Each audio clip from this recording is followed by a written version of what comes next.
Adentrándonos en el campo de la física aplicada, encontramos la electrónica, que abarca la física, la ingeniería, la tecnología y las aplicaciones relacionadas con la emisión, el flujo y el control de los electrones u otras partículas cargadas eléctricamente en el vacío y la materia. El nacimiento de este campo, y la era del electrón, estuvo marcado por la identificación del electrón en 1897 y la invención del tubo de vacío, capaz de amplificar y rectificar pequeñas señales eléctricas. Dentro de la electrónica, los componentes son fundamentales. Estos están fabricados principalmente con materiales semiconductores como el silicio o el selenio. En condiciones normales, estos materiales no son conductores de electricidad, pero pueden llegar a serlo modificando sus condiciones de funcionamiento mediante una fuente eléctrica, térmica o luminosa. Otra forma de alterar su comportamiento es mediante el dopado, que consiste en introducir impurezas en ellos.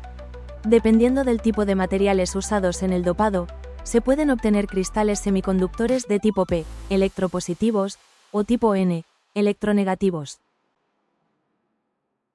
Estos componentes se dividen en dos categorías principales. Los componentes pasivos son aquellos cuya función es oponerse al paso de la corriente eléctrica o almacenar carga.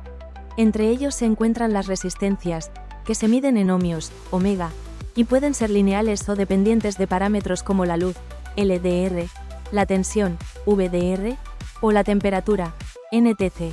Las resistencias se pueden asociar en serie, sumando sus valores, o en paralelo, con una fórmula específica. Otro componente pasivo importante es el condensador, medido en faradios, F, cuya función es almacenar carga eléctrica para liberarla posteriormente. Están compuestos por dos placas metálicas separadas por un material aislante. Su asociación, tanto en serie como en paralelo, sigue fórmulas específicas. Por otro lado, los componentes activos tienen una actuación más dinámica sobre la corriente. El diodo es uno de ellos, permitiendo que la corriente circule en un solo sentido. Se forma uniendo dos cristales semiconductores y su comportamiento como conductor depende de si se polariza de manera directa.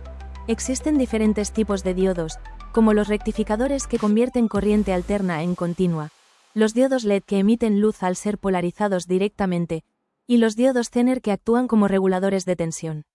El transistor es otro componente activo muy versátil, compuesto por la unión de tres cristales semiconductores cuyas conexiones se denominan base, colector y emisor.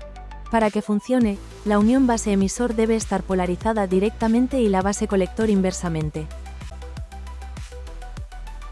Para representar los circuitos electrónicos, se utilizan esquemas electrónicos. La realización física de estos circuitos se materializa a menudo en circuitos impresos, que consisten en una placa aislante con una fina capa de cobre depositada para conducir la corriente.